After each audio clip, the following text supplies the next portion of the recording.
ভারতের বিপক্ষে জয় মানেই ক্রিকেটে রেকর্ড, আর সে রেকর্ড আবারও প্রমাণ করল ঘরের মাঠে ইংল্যান্ড।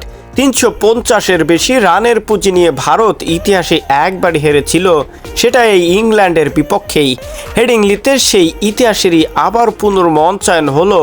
ইংল্যান্ডের সামনে লক্ষ্য ছিল 371, সেটা ইংলিশরা টপকে গেছে 5 উইকেট খুঁয়েই। হেডিংলিতে সবচেয়ে বেশি রান তারা করে টেস্ট জেতার নজির 404। অস্ট্রেলিয়া এই অসাধ্য সাধন করেছিল 1948 সালে ইংল্যান্ডের বিপক্ষে। 371 ঠিক রেকর্ড না হলেও পঞ্চম দিনের উইকেটে তাড়া করা কাজটা সহজ ছিল না আদৌ। তবে সে কাজটা সহজ হয়ে যায় জ্যাক ক্রলি আর বেন ডাকেটের ব্যাটে। বিনা উইকেটে 21 রান নিয়ে মঙ্গলবার পঞ্চম দিন শুরু করা ইংল্যান্ড জ্যাক ক্রলির 65 ও বেন ডাকেটের 149 রানের উদ্বোধনী জুটিতে এগিয়ে যায় রোমাঞ্চের দিকে। ডাকেট ব্যক্তিগত 97 রানে জীবন পাওয়ার পর নিজের ষষ্ঠ শতক পেয়ে যান 121 বলে।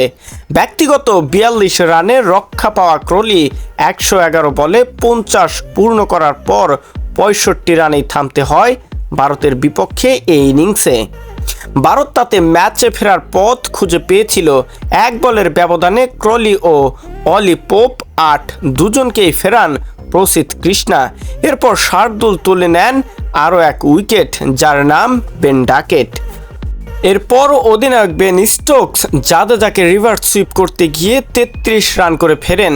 14 বলে ও 18 রানের ব্যবধানে 2 উইকেট হারিয়ে ইংল্যান্ড কিছুটা থমকে দাঁড়ায়।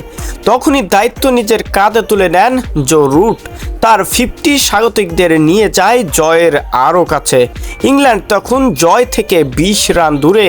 সেই রুটের অপরাজিত 53 রানে ইংল্যান্ড পেল 5 উইকেটের শ্বাসরুদ্ধকর জয়, যেটি ভারতের বিপক্ষে আরও একটা 300+ রানের টার্গেটে ব্যাট করতে নেমে জয়ের দেখা পেল ইংলিশরা। এ জয়ে 401 রানের জয়ের পর ইতিহাস হয়ে থাকবে এই স্টেডিয়ামে। ভারতের বিপক্ষে এটা আরও একটা ইতিহাস হয়ে থাকলো ইংলিশদের। শহীদুল ইসলাম শহীদ, স্পোর্টস ডেস্ক।